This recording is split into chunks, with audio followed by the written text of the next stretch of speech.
어찌됐건 1940년대 후반 레오 펜더 아저씨는 솔리드 바디 형태의 일렉 기타를 만들기 위해서 총력을 기울이고 있었어요. 그렇게 1940년대 후반 드디어 현재의 텔레캐스터의 원형이 되어지는 에스콰이어를 출시하게 됩니다. 당시 에스콰이어에 박혀져 있었던 픽업은 새로운 픽업을 연구하고 개발하기에는 시간과 자본이 부족하기도 했고 효율과 실용성을 중시하던 레오 펜더 아저씨의 성향답게 기존에 생산하던 펜더 랩스틸 기타에 박아서 쓰던 픽업을 그대로 에스콰이어 기타에도 붙여서 사용을 하게 되었어요. 이것이 펜더 기타 특유의 까랑까랑하고 중고음역대가 굉장히 강조되는 톤의 기원이 되기 시작합니다. 당시의 기타리스트들은 두툼하고 중저음역대가 강조된 톤을 선호하였는데 레오 펜더 아저씨는 너무나도 혁신적으로 가버리신 거죠. 그래서인지 이 시기에 펜더는 굉장히 많은 고민을 떠안게 됩니다. 악기쇼에 처음 선보이자마자 온갖 욕이란 욕은 다 먹게 되거든요. 사람들이 제품을 볼 때 뭐부터 먼저 보겠어요? 시각 정보로 들어오는 디자인부터 먼저 보겠죠? 근데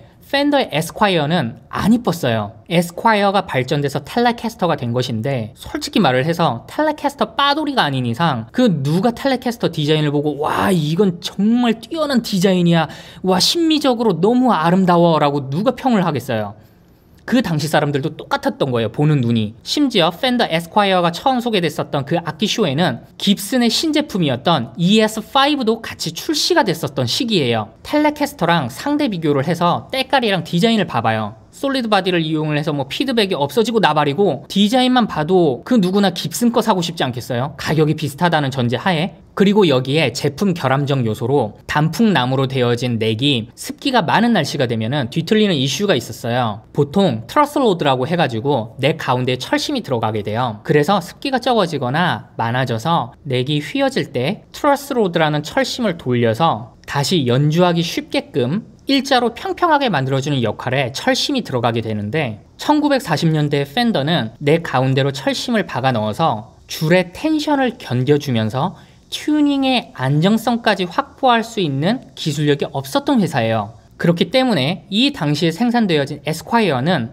트러스 로드가 없는 지금으로서는 상상하기도 힘든 일이 벌어졌어요. 이걸 당시 레오 펜더 아저씨는 좋은 단풍나무를 사용을 하니까 경도가 높기 때문에 트러스 로드 따위는 필요가 없다라고 정신승리까지 시전하셨어요. 아무튼 이후에 기술력의 상승을 꾀하면서 넥에 트러스 로드도 집어넣고 1950년 바디 따로 넥 따로 드라이버만 쪼일 줄 알면 누구나 조립할 수 있는 방식으로 대량 생산화를 이뤄내면서 브로드캐스터라는 이름으로 정식 출시를 하게 되는데 악기쇼에서의 냉담한 반응과는 다르게 실제 시장에서의 반응은 아주 뜨거웠어요. 그 정도로 사람들이 솔리드 바디 형태의 일렉 기타를 원했었다는 증거가 되겠죠. 제품을 기획하고 설계를 할 때에 모든 일을 만족시키는 제품보다는 모두가 원하고 필요한 기능 딱 하나에만 몰빵을 하라는 얘기를 많이 하거든요. 펜더 브로드캐스터의 성공 사례가 그런 케이스 같아요. 하지만 이렇게 꽃길만 걸을 것 같았던 펜더는 그레츠라는 악기 제조사로부터 자사의 제품 중에 브로드캐스터라는 이름을 사용 중인 제품이 있다라는 제품명 표절에 대한 소송에 휘말리게 됩니다. 결국 펜더는 텔레캐스터로 개명을 하게 되는데 바로 이름을 바꾸어서 출시를 하지는 않았고 생산 설비를 바꾸게 되는 딱 1년 정도만 브로드캐스터의 로고만 삭제를 한 채 출시를 하게 돼요. 이게 그 유명한 1951년산 텔레캐스터, 로고가 없다고 해서 일명 노캐스터라고 불리우는 기타 되겠습니다. 세상 모든 물건이 다 그렇듯이 같은 제품이라도 누가 썼느냐 혹은 어떤 역사적 의의가 있느냐, 의미 부여가 어떻게 되냐에 따라서 가치 판단 기준이 굉장히 달라지잖아요. 그렇기 때문에 1951년산 텔레캐스터, 일명 노캐스터는 오리지널에 한해서 경매장 말고는 일반 시장에 나올 리도 없지만 만약에 나오게 된다면 기본적으로 5천만 원부터 시작이 돼요. 그 정도로 역사적 의미가 굉장히 많이 부여되어진 기타이기 때문이죠. 그리고 드디어 1954년 전설의 명기, 기타 역사에 있어서 베스트셀러 펜더의 오메가이자 알파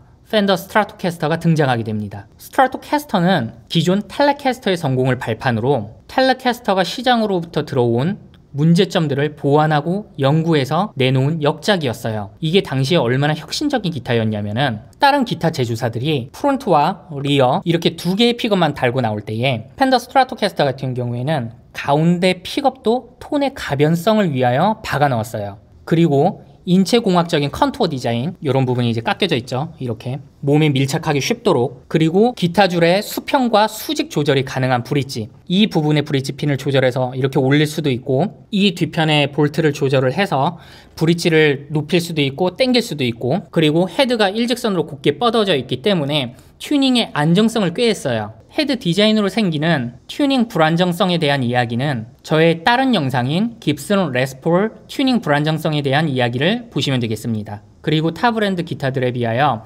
상대적으로 가벼운 무게와 균형감을 지닌 게임 체인저 같은 모델이었어요. 당시 50년대 초반은 솔리드 바디 일렉 기타의 춘추 전국 시대였고, 대표적으로 깁슨의 레스폴과 그레치의 듀오제까지 나오던 시기였어요. 그리고 1959년 재즈 마스터를 출시하게 되는데, 재즈 마스터의 디자인은 스트라토캐스터의 디자인처럼 당시 주류 트렌드에서 벗어난 디자인이었어요. 지금이야 너무 스탠다드한 디자인이지만 당시 때에는 굉장히 파격적인 디자인이었습니다. 깁슨이 거의 독점하고 있다시피 했던 구매력 있는 재즈 기타리스트 시장까지 장악하기 위해서 옵셋 바디, 비브라토 시스템과 혁신적인 전자부품들로 무장한 다음에 성공한 모델이었던 스트라토캐스터의 프리엄 모델로서 프로모션까지 했었어요. 하지만 보수적인 재즈 기타리스트들로부터 외면을 받게 돼요. 그래도 될 놈은 된다고 재즈 마스터의 혁신적인 디자인이 서프락의 인기와 함께 당시 젊은이들이 재즈 마스터를 사용하게 되면서 서프락의 상징적인 기타가 되었죠. 추천하는 서프락 노래로는 너무도 유명한 비치 보이스의 서핑 USA, 딕 데일 앤 데프톤즈의 미저로를 들어보시면은 아, 이런 게 서프락이구나 라고 느낌이 오실 거예요. 그리고 재즈 마스터의 후계 모델로 1962년에 제규어라는 모델을 출시하게 되는데, 펑크락과 인디락 뮤지션들이 사용하게 되는 대명사적인 기타가 됩니다만, 사실 스트라토캐스터와 텔레캐스터만큼의 악기 업계를 뒤흔들 정도의 혁신적인 제품은 안 나오고 있었어요. 그래도 팔리긴 팔렸습니다. 공돌이 출신이 공돌이 감성으로 온갖 시행착오를 거듭하며 만들어낸 기타들이었지만 이미 기타 업계에서 빠지면 안 되는 존재가 되었어요. 그렇게 어느 정도의 자갈과 물 웅덩이가 있는 잔잔한 꽃길을 걸으며 기타 제조사의 큰 형님이었던 깁슨의 뒤통수와 싸닥션을 언젠가는 갈길 것 같았던 팬더는 위기를 맞이하게 됩니다. 바로 미국 3대 방송국 중에 하나인 CBS, 의 줄임말이 아닌 콜롬비아 브로드캐스팅 시스템의 줄임말 CBS. 바로 이 CBS는 팬더 애호가들의 공공의 적이 되고 말아요. 그리고 전 세계 역사에 안 끼는 곳이 없는 일본까지 등장하게 됩니다. 이 다음 이야기는 다음 편에서 계속하겠습니다. 감사합니다.